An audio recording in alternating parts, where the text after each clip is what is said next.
Bonjour à tous, bienvenue à Barcelone. Nous sommes ici au Mobile World Congress 2014. C'est le grand rendez-vous annuel mondial de la mobilité, vous le savez. Deuxième édition donc, de cette quotidienne spéciale sur Watch TV. On va être ensemble pendant une heure ici sur le stand Nokia, que je remercie pour son accueil. Stand Nokia, le directeur général de Nokia France est avec nous aujourd'hui. Bonjour Thierry Amargé. Bonjour. Soyez le bienvenu chez vous. Merci. Sur un stand, alors vous réussissez d'année en année à garder cette convivialité sur votre stand. On va évidemment parler des produits, mais le design de votre stand, c'est tout un état d'esprit, hein, j'ai l'impression. C'est important, ça fait partie de notre tradition finlandaise d'accueil chaleureux. Donc je pense qu'effectivement, notre équipe communication travaille très très bien et crée cette ambiance d'échange, de partage entre nos partenaires, nos clients, nos fans. Et donc c'est vraiment un moment de convivialité également. Alors, j'avais entendu dire que le mètre carré était à 4 000 € pendant le Mobile World Congress pour les stands. L'espace dédié à la convivialité, il est immense. Je pense que c'est le plus grand espace sur votre stand.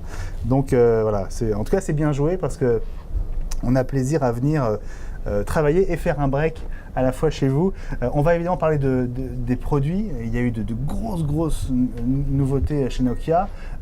Vous avez la gentillesse aussi d'accueillir l'un de vos concurrents, Acer. Pas de souci.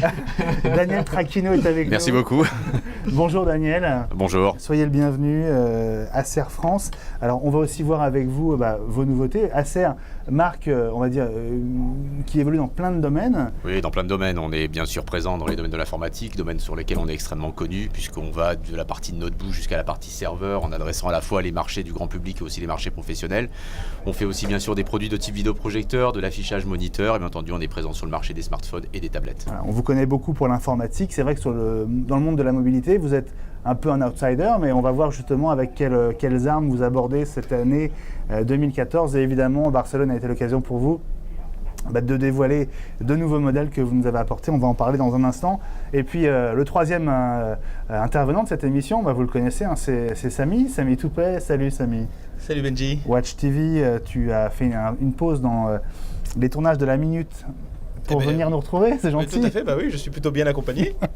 Et d'ailleurs, moi aussi, je voudrais remercier Nokia et Thierry, parce que c'est un peu grâce à lui qu'on survit sur ce salon, parce qu'il faut dire qu'on mange pas mal à la cafétéria Nokia, qui nous fournit en énergie et en sandwich toute la journée. Et en fruits frais, et en jus de fruits, c'est hyper important. Alors, on va commencer par vous, Thierry. Actualité Nokia, alors, on va dire une année très particulière pour Nokia, puisque vous êtes dans cette phase d'acquisition par Microsoft. Alors, première question, où est-ce que vous en êtes concrètement ? Quel est le timing ? Est-ce qu'on sait à quelle date, à quel moment ça va être vraiment entériné ? Alors on attend les autorisations. Ce qu'on a annoncé qui reste vrai, c'est qu'on a confiance que cette transaction se termine durant le premier trimestre. Voilà, donc on espère dans les prochaines semaines que la transaction soit officialisée. Parce qu'il faut une série d'aval. Voilà, bien sûr, d'approbation gouvernementale des différentes autorités dans les différents pays. Voilà, donc c'est un process tout à fait normal qui suit son cours comme prévu et on espère qu'il va se terminer comme prévu dans les prochaines semaines. Donc tout va bien de ce côté-là. Alors, on a commencé à voir les deux logos côte à côte pendant la conférence de Stéphane Elop lundi matin. Lundi matin, c'est ça, je me trompe 8h30. Pas. Hein, 8h30 lundi matin. Alors, conférence qui a donné lieu à la présentation de 5 nouveaux téléphones, si je ne me trompe pas. Oui. On va directement commencer par le gros morceau. On vous attendait sur le marché Android. Une grosse nouveauté pour Nokia. Et vous arrivez sur ce marché avec 3 premiers smartphones à des prix hyper agressifs. Expliquez-nous et montrez-les-nous parce que vous les avez, je crois. D'accord. Avant de commencer, je vais simplement faire un petit récap. Vous avez parlé, l'année 2013 pour Nokia, ça a été une année importante. Ouais. Absolument. Ça a été une année importante au niveau mondial puisque on a commencé à consolider les résultats sur notre stratégie sur Lumia et sur Windows Phone. Si vous avez regardé nos résultats, vous avez vu qu'on est passé de 14 millions de smartphones Lumia vendus en 2012 à 30 millions en 2013. X2. Voilà. Voilà, et si vous regardez les résultats France, 2013 a été une année encore plus importante en France, puisqu'on a multiplié les ventes de Lumia en France par 3, et ce qui s'est traduit d'une année à l'autre, ce qui s'est traduit par un gain de part de marché selon Kantar de 4% jusqu'à 11% au mois de décembre 2013. Donc une très très belle progression en France, et une année importante aussi pour Nokia et pour Lumia en France, parce qu'il y a ces gains de part de marché, mais il y a aussi la satisfaction des clients. Et aujourd'hui, Lumia, avec 80% de satisfaction de nos clients, se présente comme la deuxième taux de satisfaction sur le marché français. Donc une belle dynamique. Alors vous allez me demander pourquoi on amène une nouvelle gamme. Qu'est-ce qui se passe? On est très satisfait du momentum de Lumia. On se rend compte par contre qu'il y a des segments de prix qu'on n'adresse pas aujourd'hui à Lumia. Alors on avait lancé l'an dernier le 520 ici à Mobile World Congress. C'était notre smartphone entrée de gamme à 199 €. Aujourd'hui, c'est un smartphone que vous pouvez trouver sur le marché français à 139 €. Donc il y a eu, ça a été un des smartphones les plus vendus en France à Noël. Grâce aux économies d'échelle, on a réussi à faire baisser les prix et donc avoir vraiment une entrée de gamme très très accessible. Néanmoins, on n'est pas capable aujourd'hui en Lumia d'adresser certains segments de prix.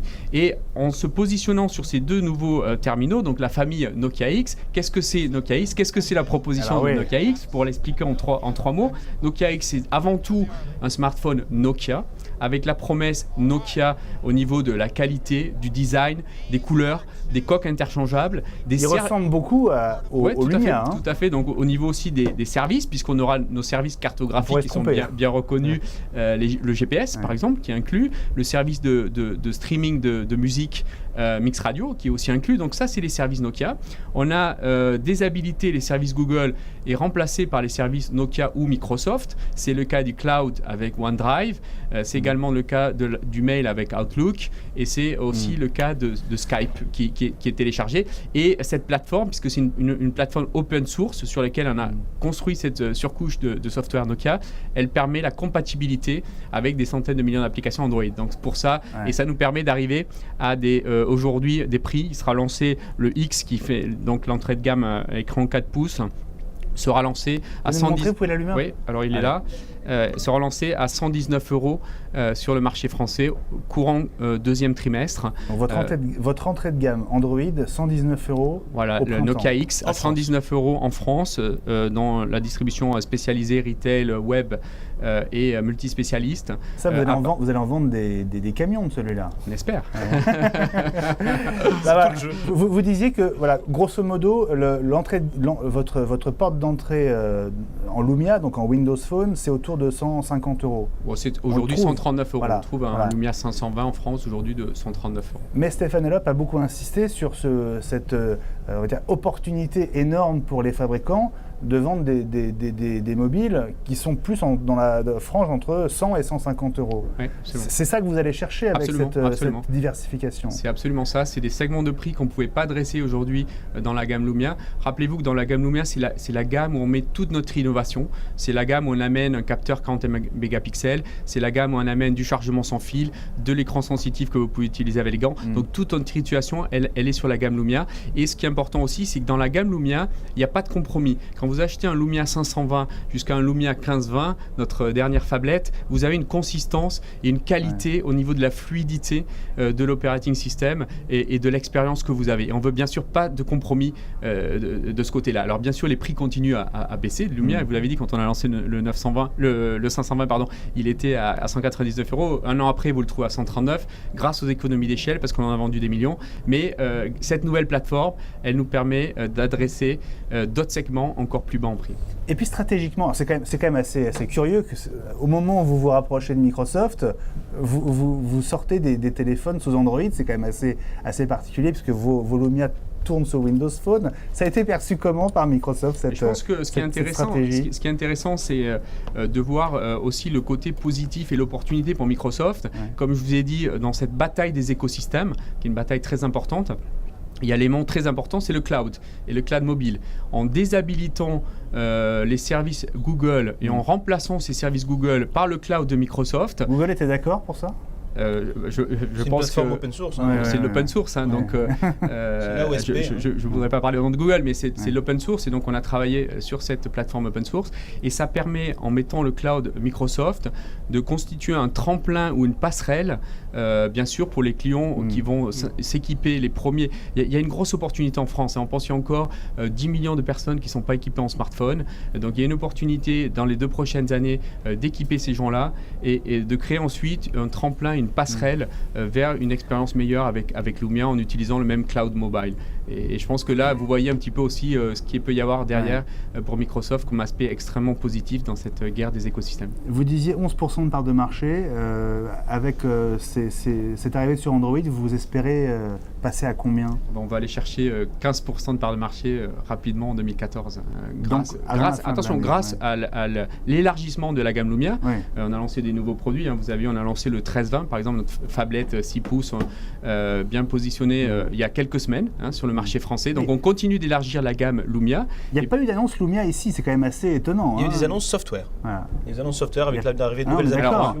Vous n'avez pas voulu vous éparpiller, là, vous avez voulu que le message soit clair. Il y a plusieurs choses. Déjà, on a lancé des produits récemment. On a lancé celui-là, le 1320, il y a quelques semaines en France. La France est le premier pays en Europe à lancer la phablette. Et puis également, ce qu'il faut que vous sachiez, compreniez un petit peu, c'est que nos annonces de produits sont bien sûr liées aussi aux annonces des nouvelles versions de software. Et vous aurez noté que Microsoft a annoncé une mise à jour et une annonce de software à Built en avril. Voilà, donc j'en dirai pas plus, mais je vous laisse imaginer la suite. D'accord. Écoutez, on vous souhaite beaucoup de succès avec ces nouveaux terminaux. C'est que le début, j'imagine, de ce qui va arriver. C'est déjà un beau début. Juste, est-ce que cette phase de transition avec Microsoft, est-ce que vous avez de la visibilité ou est-ce que vous êtes contraint à naviguer à plus court terme, on va dire? Non, aujourd'hui, tant qu'on n'a pas les approbations des régulateurs et des gouvernements, il est important pour nous de continuer à travailler comme des sociétés séparées. Donc on a bien sûr un partenariat stratégique qui se montre avec Lumia, qui reste notre priorité. Qui date il y a 2-3 ans. Oui, exactement, et qui se traduit aussi avec le lancement du Nokia X, parce que ce partenariat stratégique, quand on lance Nokia X, on met bien les services Microsoft en avant et pas ceux de Google. Donc le partenariat continue. Mais aujourd'hui, on est obligé de travailler comme 2 entreprises séparées. Alors je vais vous laisser filer, Thierry, mais on a juste parlé du Nokia X. Il faut savoir qu'il y a 3 modèles qui ont été présentés ici. Il y a un X+, mais qui ne sera pas commercialisé en France, je crois. Voilà, c'est ça. Il y a un X+, qui ne sera pas commercialisé en place. Et puis il y a le grand frère, qui est XL. Montrez-le nous, parce qu'on ne l'a pas vu encore. Montrer. Voilà, donc... Alors c'est un écran 4 pouces pour le X. C'est 4 pouces et là le XL c'est 5 pouces. La différence c'est une meilleure appareil photo avec 5 mégapixels, un flash, autofocus et puis une caméra frontale pour la vidéoconférence. On n'a pas parlé de la 4G sur ces non, ils sont 3G. Ils sont 3G. Voilà. C'est lié aussi au prix, j'imagine. La 4G coûte un peu plus cher. Exactement. Et j'imagine que ça viendra. Merci beaucoup Thierry. Merci à vous. Je vous laisse à vos rendez-vous parce que j'imagine que vous avez encore beaucoup de choses à faire. Merci et bonne continuation. Merci de votre accueil. Voilà. Laissez le micro, Driss Abdi va prendre votre place. Voilà, on est dans les conditions du direct, donc à bientôt. Merci, Thierry. Merci beaucoup. Daniel Trecchino. Bon, vous regardez, j'imagine, ce que font vos concurrents avec intérêt. Prenez le micro de Driss en attendant qu'il s'installe. Voilà. En effet, on regarde toujours ce que font nos concurrents avec intérêt. J'espère que nos concurrents nous regardent aussi. Alors, l'arrivée de Nokia sur Android, est-ce que ça vous inquiète ou est-ce que ça motive le marché? Non, ça ne nous inquiète pas. Enfin, je pense déjà que Android en effet est un énorme marché. Enfin, vous le savez que c'est aujourd'hui 80% du marché mondial de la téléphonie. On est certes beaucoup d'acteurs. Nous, on est encore un challenger sur ce marché-là. En France, GfK nous gratifie à peu près donc en sortie caisse consommateur, à la fois dans le monde du retail et sur Internet d'à peu près 4% de part de marché. On est bien sûr loin des parts de marché qu'on a encore sur les ordinateurs, où là, globalement, un ordinateur sur 4 vendu en France, c'est un Acer. Mais nous montons, nous avons plus que doublé nos parts de marché entre 2012 et 2013 et on a de fortes ambitions pour l'exercice 2014. Et la téléphonie, pour vous, est-ce que c'est comme certains disent un hobby ou est-ce que c'est pas un hobby, c'est un produit qui est véritablement inscrit au cœur de notre stratégie. Donc il est clair aujourd'hui que les marchés de la tablette, les marchés du smartphone sont beaucoup plus dynamiques que les marchés du PC traditionnel, qui sont des marchés qui sont soit en décroissance pour les ordinateurs de bureau, stagnation pour les ordinateurs portables. Donc aujourd'hui, il est clair qu'on essaye de saisir cette nouvelle opportunité maintenant depuis 2011 sur la partie smartphone et tablette. Ça monte au fur et à mesure. On ne venait pas forcément de ce type de produit de mobilité, mais aujourd'hui, on commence à avoir de très beaux résultats sur cette partie-là et ça fait partie de notre cœur de stratégie. On doit maintenir nos parts de marché sur la partie ordinateur et on doit absolument monter maintenant sur la partie tablette et smartphone. Et pour vous, c'est tout sur Android ou est-ce que comme Nokia qui se diversifie, comme Sony dont on a aussi failli peut-être voir un smartphone sous Windows Phone, vous pourriez aller vers Windows Phone? Sur la partie smartphone, on ne parlera pas de la partie tablette, mais sur le smartphone, on est 100% Android à ce jour. Et en tout cas, les développements qui sont annoncés dans les mois qui viennent sont 100% Android. Alors, racontez-nous ces deux nouveaux téléphones que vous avez présentés ici à Barcelone. Alors, c'est les deux produits qui viennent compléter la gamme actuelle. Il y aura aussi beaucoup d'annonces encore. On n'utilise pas forcément que le MWC pour annoncer. On avait annoncé des nouveautés au CES. On sera plus tard, courant mai, sur le Computex à Taïwan. Vous savez qu'on est une société taïwanaise, donc le Computex reste un événement important pour nous. Puis ensuite à l'IFA Berlin. Donc on a travaillé sur deux produits pour CMWC. Un premier produit donc avec un positionnement prix très agressif. Il faut savoir déjà que d'après GFK, 50% des smartphones qui seront vendus en France sur 2014 seront à moins de 200 €. Donc c'est un segment qui est stratégique. Donc là on parle d'un premier produit sur lequel on va atteindre le positionnement prix conseillé de 99 €. Moins de TTC, 100 €. Moins de 100 €. Donc pour un produit qui est avec un écran 4 pouces. Vous pouvez l'allumer ou il est dead, voilà, comme on dit? Il n'est pas dead. Il n'est pas dead. Il n'est pas dead, il est allumé. Donc là d'ailleurs il a été configuré dans un mode junior ou senior, qui est une des particularités. Toute notre gamme incorpore ce produit. Donc c'est la possibilité, c'est une surcouche logicielle qui permet de simplifier soit pour des seniors, de mettre les principaux contacts et applications, soit une surcouche junior qui permet justement de bloquer à quelques applications et à quelques contacts et d'éviter bien entendu que son enfant puisse se balader sur Facebook, envoyer des SMS ou téléphoner à l'étranger. Voilà. Alors pour 99 €, qu'est-ce qu'on a? Qu'est-ce qu'on n'a pas? On a surtout déjà un produit puissant. On est quand même sur un produit qui est en dual core. C'est un écran qui est du 4 pouces. Donc il n'y a pas de concession au niveau de la taille d'écran. On a, comme sur toute notre gamme pour 2014, le bouton qu'on appelle assez rapide, qui est un petit bouton contextuel dans l'arrière qui permet de faire différentes choses. La première chose, c'est de pouvoir l'allumer sans avoir à accéder à l'écran tactile et d'accéder directement à l'interface. L'autre possibilité, c'est de pouvoir accéder à l'appareil photo de manière très rapide. Simplement, on appuie un peu plus rapide, un peu plus longtemps, et on a le mode photo. Et après, on a la possibilité, pour des gens qui veulent aller un peu plus loin, de pouvoir paramétrer en fonction du nombre de touches ou de la longueur, différentes applications. Voilà. Donc c'est un produit, bien entendu, qui n'est pas 4G. On est sous la barrière des J'allais vous poser la 100 €, question, mais je m'en doutais un peu. Il faut rester raisonnable quand même. C'est un produit qui vient compléter un autre produit de la gamme qui s'appelait Z3, qui était un 3,5 pouces. Et là, donc, qui était à 79 € TTC. Et là, pour 20 € de plus, on passe sur un produit qui a été redesigné, qui est beaucoup plus fin, qui est un produit qui avait en plus une caméra 5 mégapixels directement, et donc qui est à 99 € TTC. Voilà.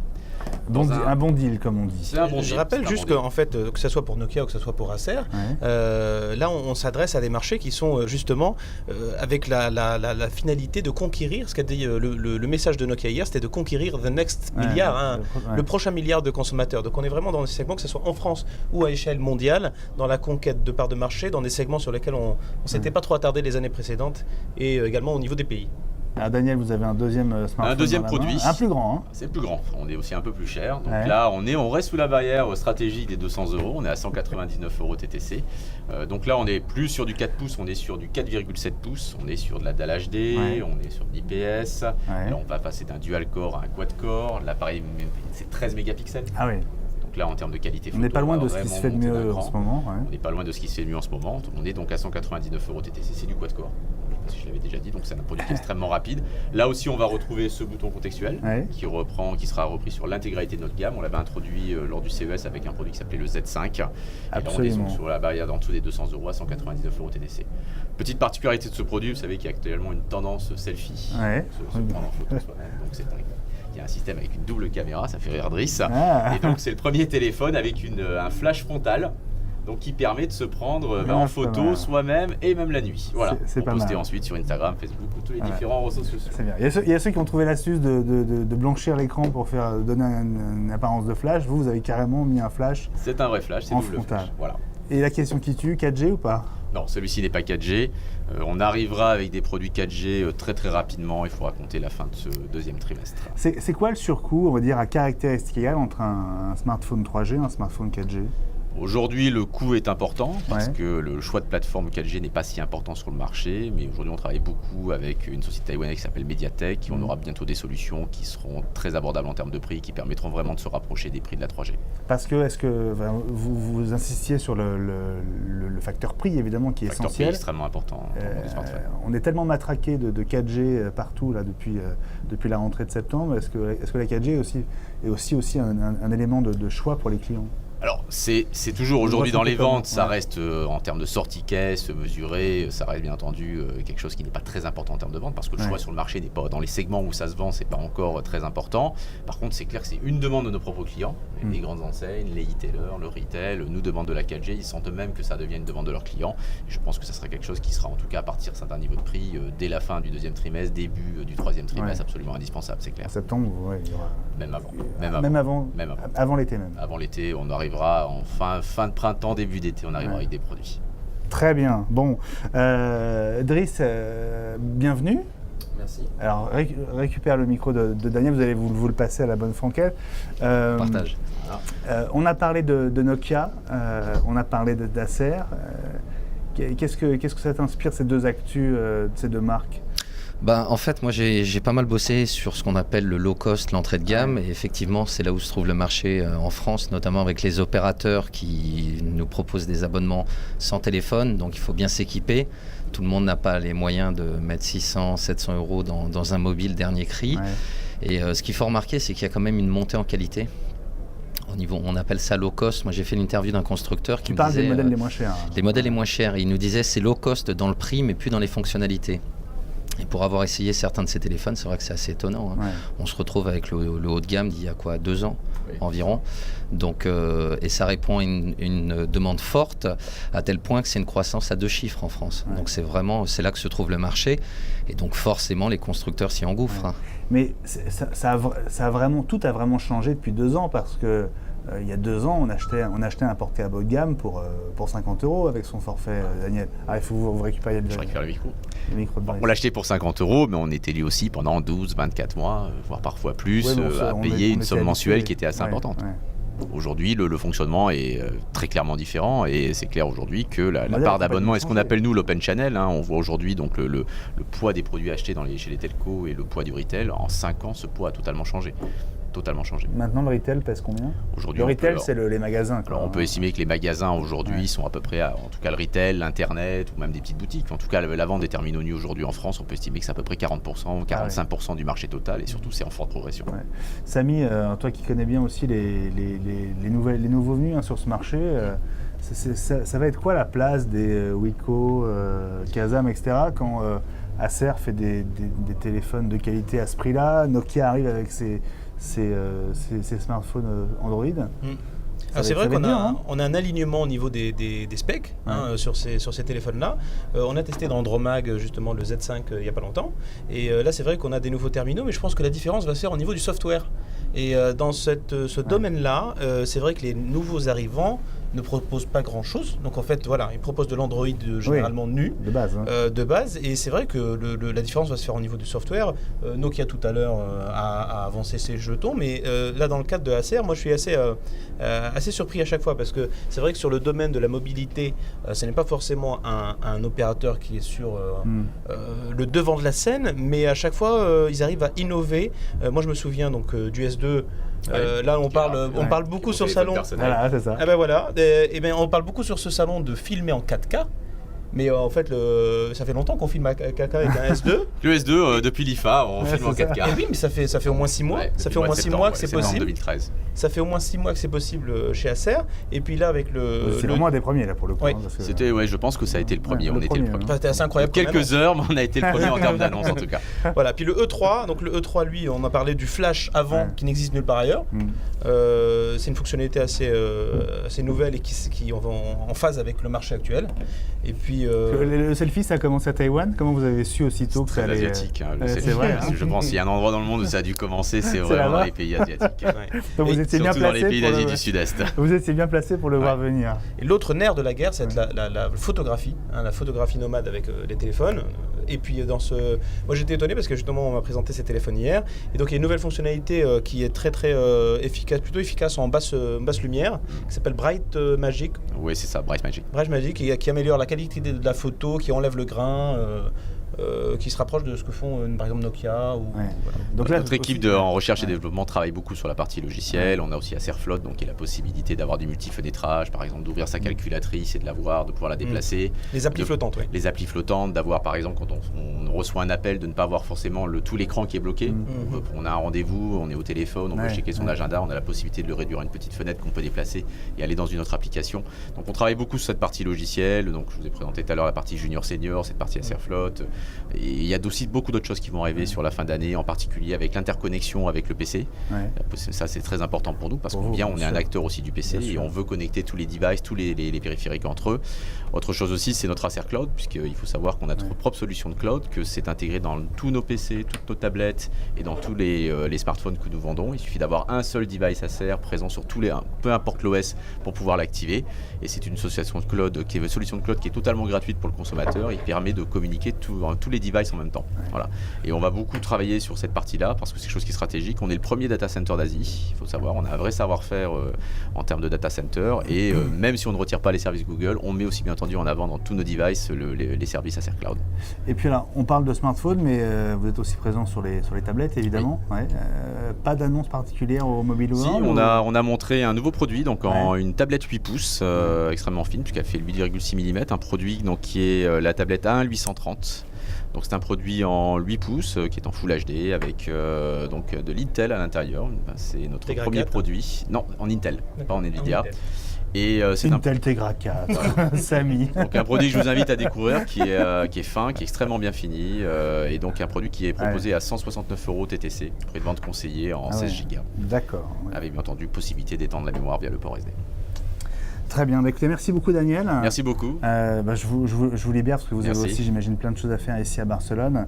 Bon salon. Merci à vous aussi. Bonne continuation. Et puis alors, peut-être à Taïwan au Computex ou au plus tard à l'IFA au mois de septembre. Bien sûr, pourquoi pas au Computex à Taïwan. D'ici là, je pense que vous aurez sorti effectivement pas mal de nouveautés, notamment en 4G.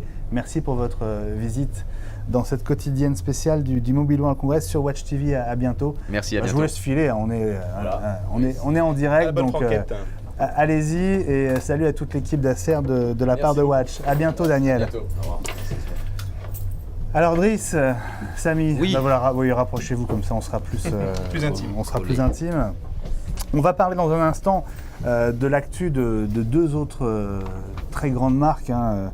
On vous gardait un peu aussi un deuxième gros morceau pour la deuxième demi-heure de l'émission parce qu'on a parlé de Nokia et d'Acer, mais évidemment l'événement de ce lundi soir ici à Barcelone, c'était la conférence Nokia Unpacked numéro 5. Samsung. J'ai dit Nokia. J'ai dit Nokia. Un partout. Voilà, c'est ça. Alors Samsung Unpacked évidemment. On en parlera dans quelques minutes et puis on va revenir aussi sur les annonces de Sony puisque tu étais à la conférence de presse. Vous y étiez tous les deux d'ailleurs? Non, moi j'ai vu le produit en tout cas. C'est toi Samy qui était à Sony. Avant de passer à cette deuxième grosse partie de l'actu des marques et des smartphones, on va faire un tout petit break. Parce que vous savez qu'il y avait une superstar hier à Barcelone. Paraît-il, oui, Michael Jackson. Écoute, j'en ai pas loin. On n'a pas eu de moonwalk, mais c'était une star à peu près du même niveau. Mark Zuckerberg, le fondateur, cofondateur et président PDG de Facebook, était ici à Barcelone pour une keynote. Alors il y avait une salle pleine à craquer. Moi je suis arrivé à 1h30 à l'avance. Je crois que j'ai eu une des dernières places. Je vous laisse regarder l'endroit où j'étais dans la salle. C'était vraiment minable. J'étais complètement sur la gauche au dernier rang. J'ai vu son profil plus que son visage, mais son profil Facebook. Voilà, je voulais. Merci Samy. Bien, tu peux partir maintenant. Et donc Mark Zuckerberg est resté 45 minutes sur scène. Il est venu parler de sa vision de bienfaiteur de l'humanité, puisqu'il a pour objectif de connecter le monde entier, faire en sorte que chaque habitant de la planète ait accès à Internet, si possible à Facebook et tous les services qui sont accessibles. Il a aussi évidemment répondu à une première question de son intervieweur sur l'acquisition de WhatsApp. Vous savez, qui a été annoncé la semaine dernière pour 16 milliards de dollars. Bouchée de pain. Voilà. Enfin 16 ou plutôt 19 milliards si on veut être précis. Et donc ça a été la première question posée à Mark Zuckerberg. Pas le droit de filmer, donc j'ai laissé la grosse caméra à l'entrée, mais avec un iPhone, on arrive quand même à choper une image et du son. Et voilà donc la réponse de Mark Zuckerberg à propos de l'acquisition de WhatsApp pour 16 milliards ou 19 de dollars. On l'écoute. First is it as a company by itself and what it's going to be worth. And then there's the strategic value and what we can do together. And I actually just think that by itself it's worth more than $19 billion. I mean, it's hard to exactly make that case today because they have so little revenue compared to that number. But I mean, the reality is there are very few services that reach 1 billion people in the world. They're all incredibly valuable, much more valuable than that. So I mean, there's a chance halfway there already. I could be wrong. I mean, it's like there is some chance that this is, you know, the one service that gets to 1 billion people and ends up not being that valuable. I don't think I am. And you know, you can look at other messaging apps that are out there, you know, whether it's Kakao or Line or WeChat, that already are monetizing at a level of $2 to $3 per person with pretty early efforts. And I think that shows that if we can do a pretty good job of helping WhatsApp to grow, that this is just going to be a huge business, right? So even just independently, I think it's quite a good bet. Voilà, Mark Zuckerberg ici à Barcelone, c'était lundi soir 18h30 dans l'auditorium principal devant une salle archi-comble, vous l'avez vu. Entre parenthèses, il y a eu une question subsidiaire sur Snapchat. Parce que vous savez qu'il y a des grosses rumeurs depuis un certain temps sur l'acquisition de Snapchat par Facebook. Voilà ce qu'a répondu Zuckerberg, ça dure 10 secondes. After buying a company for $16 billion, you're probably done for a while. In your case, I'm never sure. But okay, Mark, thank you so much. Thank you so much for being here. Voilà, en gros, quand on a dépensé 19 milliards, on peut faire un break et on verra dans quelques temps si on achète davantage. Zuckerberg, pas un bonjour, pas une vanne, pas un sourire. Voilà, il est venu faire son speech. C'est le décalage horaire. Et il est reparti. Ça doit être le décalage horaire, forcément. J'espère qu'il a quand même profité de Barcelone pour se faire une bonne paella avant de repartir vers la Californie. Voilà, comme promis, on poursuit l'émission avec la suite des actus des marques et des smartphones. Le gros morceau de ce lundi, c'était évidemment la conférence Samsung. Voilà, on attendait tous la sortie et l'annonce du successeur du Galaxy S4. On l'a eu. Vous y avez assisté tous les deux? Oui. Moi, j'ai même eu le privilège de le voir avant. Ah. Je l'ai vu dès ce week-end. Ouais. Je l'ai eu entre les mains dès ce week-end. On a pu l'essayer sous embargo, donc on n'avait rien le droit de dire avant la conférence. Concrètement, ça veut dire qu'on a accès aux infos. Aux produits. On peut préparer nos papiers, articles pour que tout soit en ligne. Avec un jour et une heure précis, voilà. De libération. C'est la condition. Voilà. Si vous voulez le voir avant, vous attendez l'heure de la conférence pour tout dire. Donc tu l'avais vu dès dimanche matin? Dès dimanche matin, oui. Je me suis levé tôt dimanche matin pour aller... Bon, ça valait le coup quand même. C'était une belle info. Et ce qu'on peut dire, c'est que au premier abord, on est surpris. Je ne sais pas si tu as trouvé la même chose. Moi, j'avais un S4 et un S5. Je me suis dit, on a du mal à les différencier sur la face avant. Sur la face avant. La face avant. Presque identique. Le S3 et le S4, on a déjà dit ça du S4. Là, c'est le cas sur la face avant. Et quand tu le retournes, là, quand même, les différences sont vraiment clairement apparentes. Donc, on dira que c'est plus à l'intérieur qu'il y a du changement. Et pour le coup, moi, j'ai trouvé que c'était un smartphone vraiment intéressant. Il y a des choses utiles. C'est pas de l'innovation pour faire beau. Oui, c'est une première impression avant d'entrer dans le détail. Oui. Alors déjà, oui, je pense que visuellement, il est étonnant parce que tout le monde s'attendait à la réaction de Samsung vis-à-vis des critiques de l'an dernier sur sa face arrière en plastique. Toute plastique. Samsung avait un petit peu tiré en premier, quoique non, parce que le HTC One était déjà annoncé. Et tout au long de l'année, il y a Sony et HTC qui ont montré des téléphones qui étaient plutôt premium dans leur design et dans les matériaux, avec de l'aluminium, avec du métal et puis avec du verre. Et puis voilà, il y a eu cette critique sur Samsung au niveau du plastique. Et ben en fait, on continue avec du plastique. On a un design un petit peu différent à l'arrière. On a un matériel qui est un petit peu travaillé, texturé. Ça imite le cuir, un peu comme le Note 3. Ouais, c'est ça. Perforé, avec des perforations, pour une meilleure prise en main. Voilà. On aime ou on n'aime pas. Et par contre, ils nous ont fait aussi une déclinaison. Il y a tout un tas de couleurs. Ouais. dont le doré, parce qu'on oui. a appris que le doré, ça marchait bien chez Voilà, un exactement. concurrent. Depuis l'iPhone Champagne. Voilà, Merci. exactement. Donc, 4 couleurs et plus des couleurs et des designs en partenariat avec des designers. Hein. Voilà. Alors, il faut quand même dire, l'avantage du plastique, c'est que c'est très léger par rapport au métal. Ah. Il y Et a au une vert, contre- ouais. Il y a une Il contrepartie. pèse combien quand même. ce S5 De mémoire, je C'est ne pourrais pas te alors, dire. Hein. J'ai noté, j'ai tout noté hier pendant la conf, mais j'ai pas eu le poids. 120 Ouais, quelque je peux le voir. chose. 120 grammes. quelque Donc chose. on est dans le voilà. On est dans le standard. Ça reste dans la continuité du précédent modèle. Moi, je dirais le seul truc qui m'a manqué, c'est on attendait tous un écran bord à bord. Bord à bord, c'est-à-dire avec des bords très fins. Là, l'écran est le même, c'est toujours l'écran Super AMOLED. Donc, Qui est magnifique en soi. Oui, qui est magnifique. Mais voilà, je pense que vraiment le côté waouh qui manque là au S5, c'est ça, c'est cet écran, c'est la tendance du moment. C'est où l'écran occupe la plupart de la face avant. Bon, c'est mon sentiment personnel. Voilà ce que j'attendais pour vraiment dire waouh. Parce que c'est vrai que par exemple le LG G2, vous le prenez, on voit l'écran avec ses bords très fins, c'est vraiment impressionnant. C'est très joli aussi. Oui, puis on a encore le bouton physique. Driss, Toujours, on a qui est encore le encore bouton là. physique. D'année en année, on se demande s'il va disparaître. Mais il propose de nouvelles choses. Le bouton physique aujourd'hui, il y a un capteur biométrique. C'est même l'écran. Hein. Alors j'ai pas compris sur la démo si c'était le bouton ou l'écran. Alors nous, lors de la présentation, ils nous ont dit que c'était le bouton. Mais tu pars du bas de l'écran et ensuite tu passes sur le bouton. Il faut faire glisser le doigt en fait. C'est vrai que... Pourquoi partir de l'écran si c'est le bouton qui prend la... c'est peut-être plus précis, je ne sais pas, mais j'ai pas l'impression que ce soit vraiment l'écran. C'est vrai que les rumeurs disaient que c'était sur l'écran. Quand on voit la démo, j'ai vraiment eu l'impression qu'il parlait de l'écran. Il faut passer le doigt sur le bouton. Ça, je le confirme. Donc ça sert à quoi? Ça sert à déverrouiller son téléphone.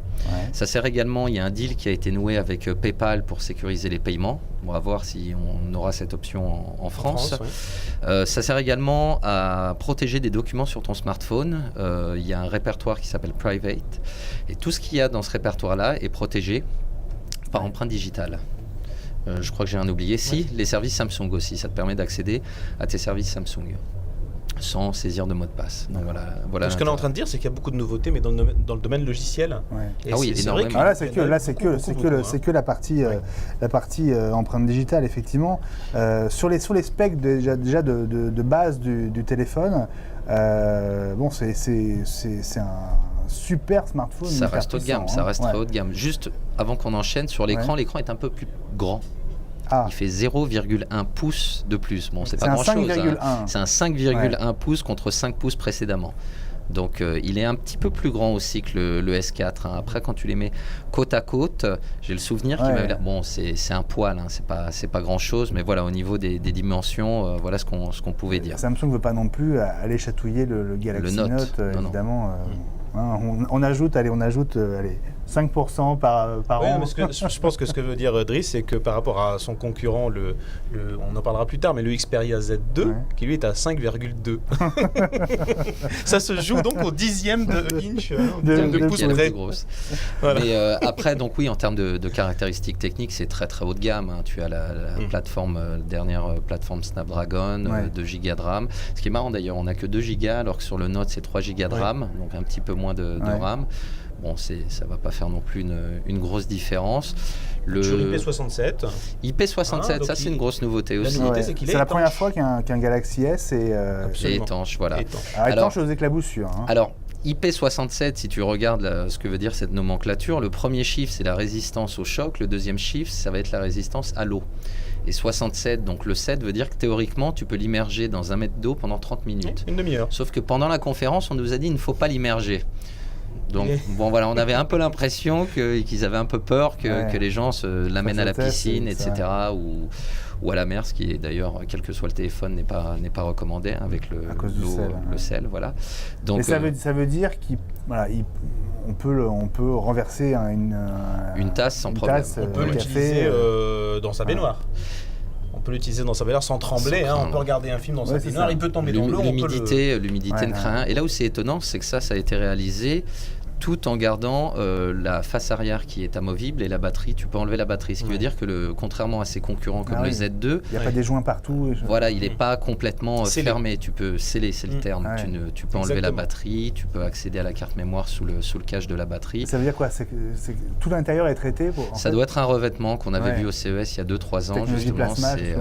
C'est ce genre de choses-là. Donc il y a un revêtement sur les différents composants pour le protéger. Donc ça, c'est quand même aussi une grosse innovation. Ça, c'est sympa. Encore une fois, c'est quelque chose qu'on ne voit pas. Tu vois, c'est ce qu'on disait tout à l'heure. Ce sont des choses, c'est vrai qu'à première vue, tu dis bon bof, et puis finalement tu ajoutes tout un tas de petites caractéristiques, dont la photo. On va enchaîner là-dessus aussi. Voilà. Donc la photo, on passe de 13 à 16 mégapixels. Ouais. On parlait de 13 avec Acer tout à l'heure. Je disais que c'est parmi ce qui se fait de mieux. C'est vrai que maintenant il y a mieux. Il y a mieux. Bon, on est à 16 mégapixels. Il y a 20, oui. Mais oui, chez Nokia. C'est pas tant ça qui fera la qualité de ta photo. Il y a tout un tas d'autres facteurs, notamment l'ouverture, c'est-à-dire la quantité de lumière que peut capter l'appareil photo du mobile.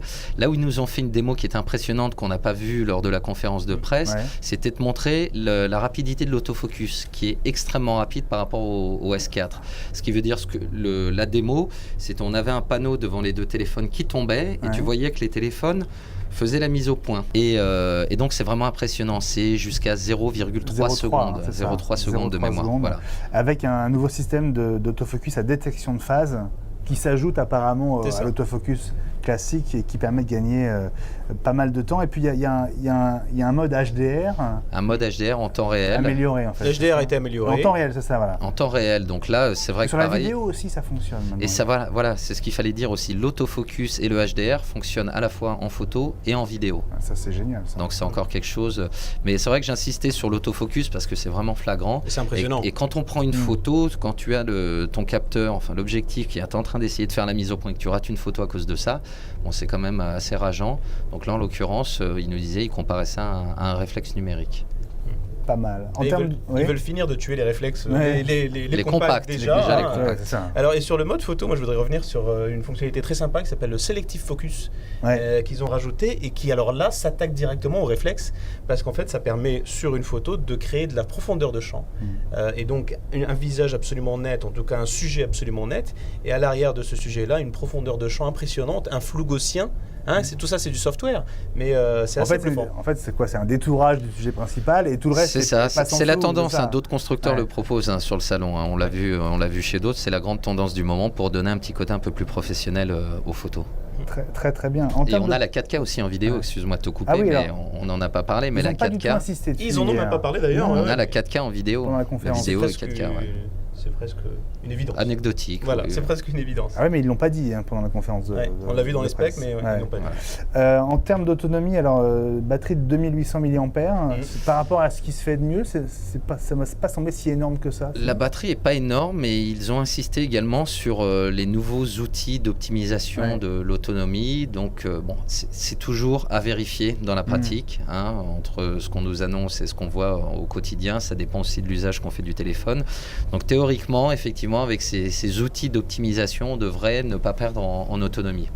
J'ai entendu 10 heures de surf en 4G et 12 heures de lecture vidéo. Je te propose qu'on essaye. On va essayer, on commence tout de suite.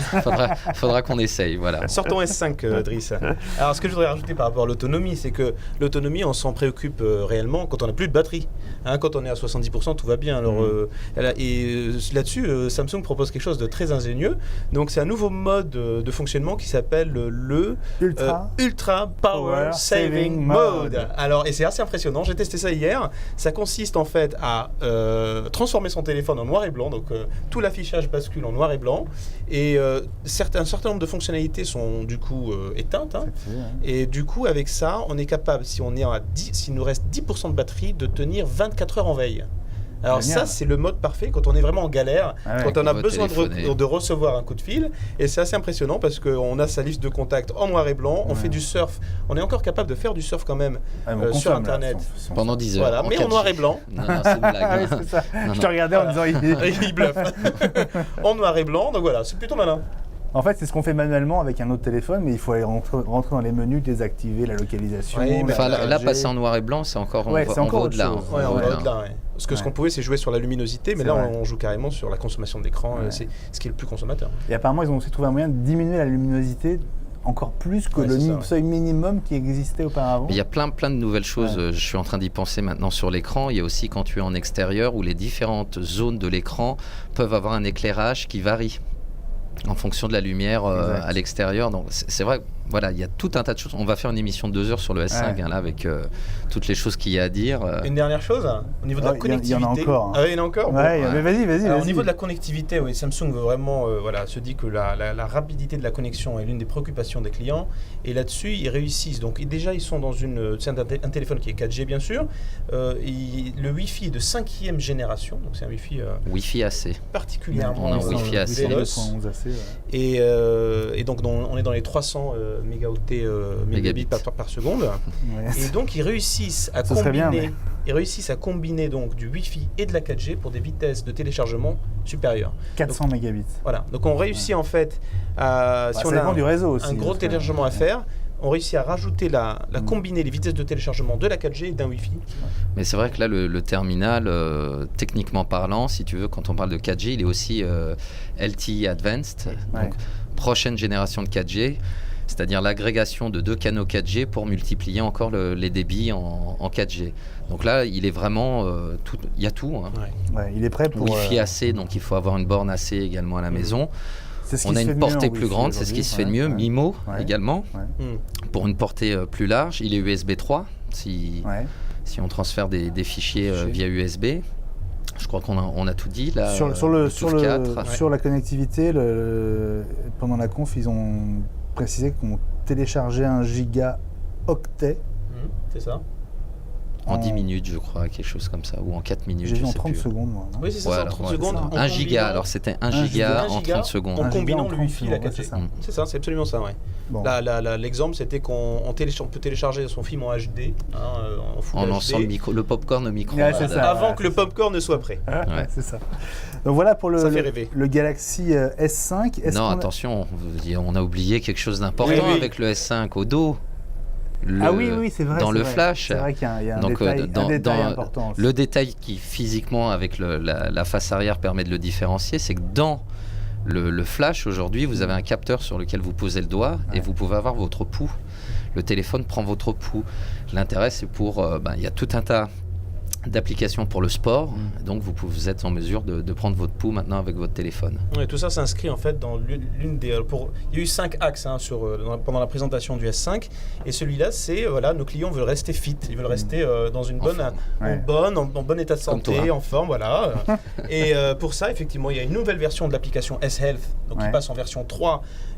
Il y a un coach qui va pouvoir nous guider pour faire des exercices, et il y a ce capteur qui va mesurer le rythme cardiaque et qui va un petit peu monitorer notre santé. Qu'on retrouve sur les montres, et ça j'ai trouvé ça génial. Parce on tourne autour du pot là. Il te dit si tu cours trop vite ou pas assez vite. Moi je trouve ça énorme. Hein. Voilà, si tu traînes pendant ton entraînement, il peut te dire là, vu ton rythme cardiaque, tu pourrais te bouger. Ou pas c'est presque ça, on y est presque. Une petite décharge dans le poignet. Enfin, donc voilà, globalement, ça reste quand même une belle bête. Hein. Voilà, donc le Galaxy S5, il n'y a pas eu de prix annoncé? Pas encore, non, il n'y a pas de prix.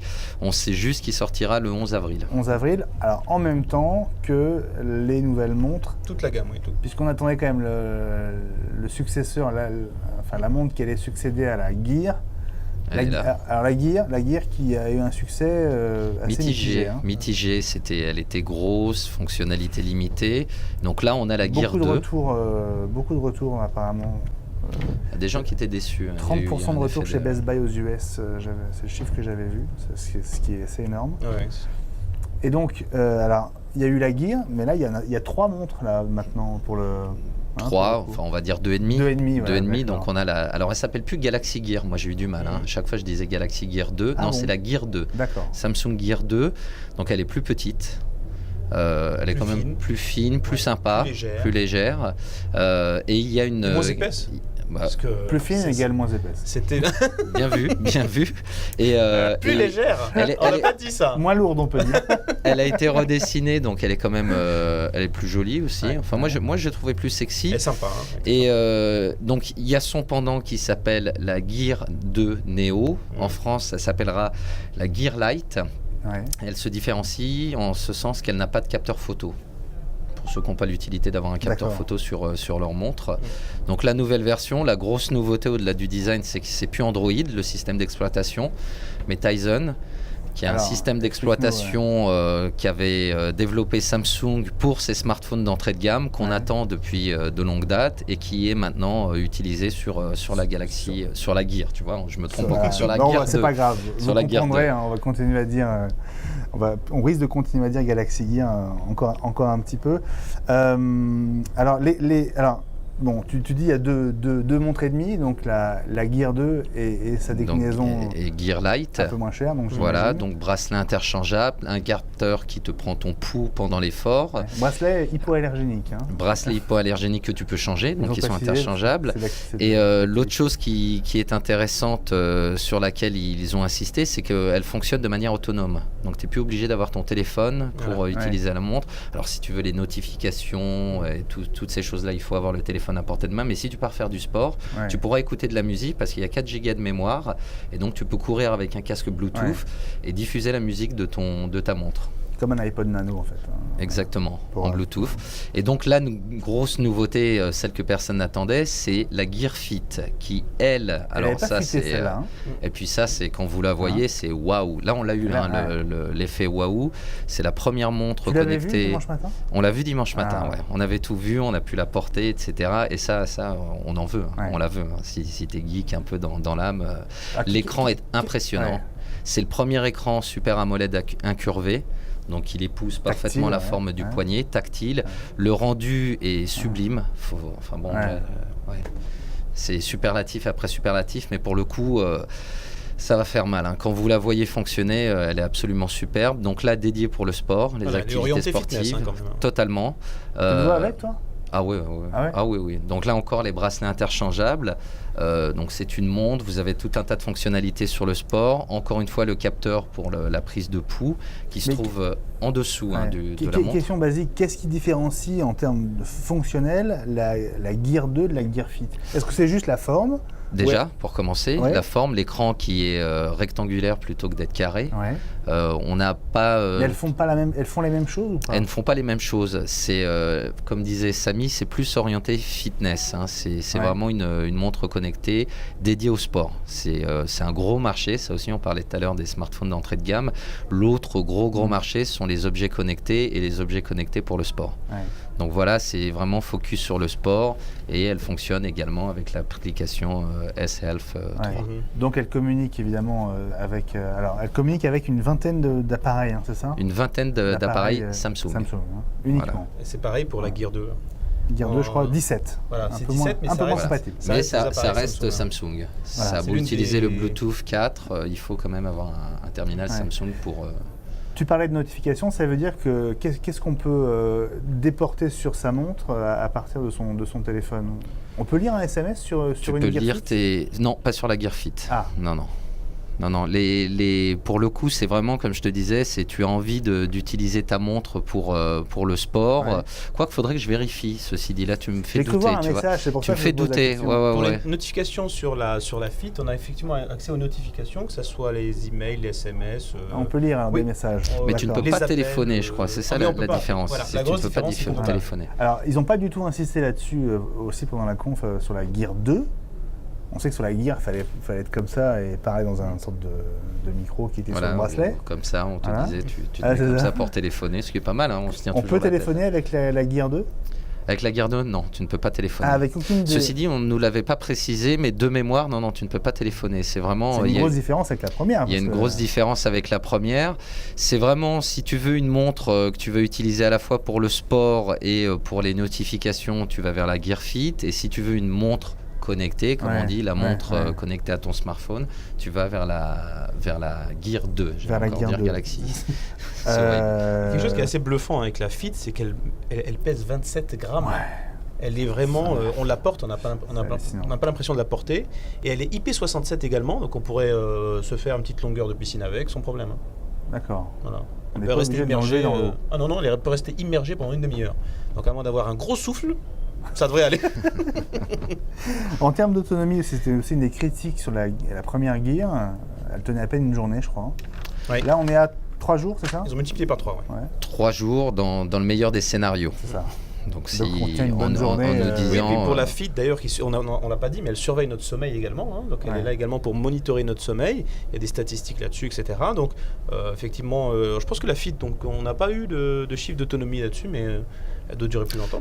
Si, je les ai, mais pas ici, forcément. C'est trop simple. Il faudrait que je prenne Tu te souviens l'ordinateur pas qui est à côté. Non, j'ai plus de mémoire, mais de mémoire. La FIT, non, je vais pas dire de bêtises. On vérifiera, on mettra ça sur le site. D'accord. Donc, deux grandes familles de montres chez Samsung. 11 avril aussi pour la sortie.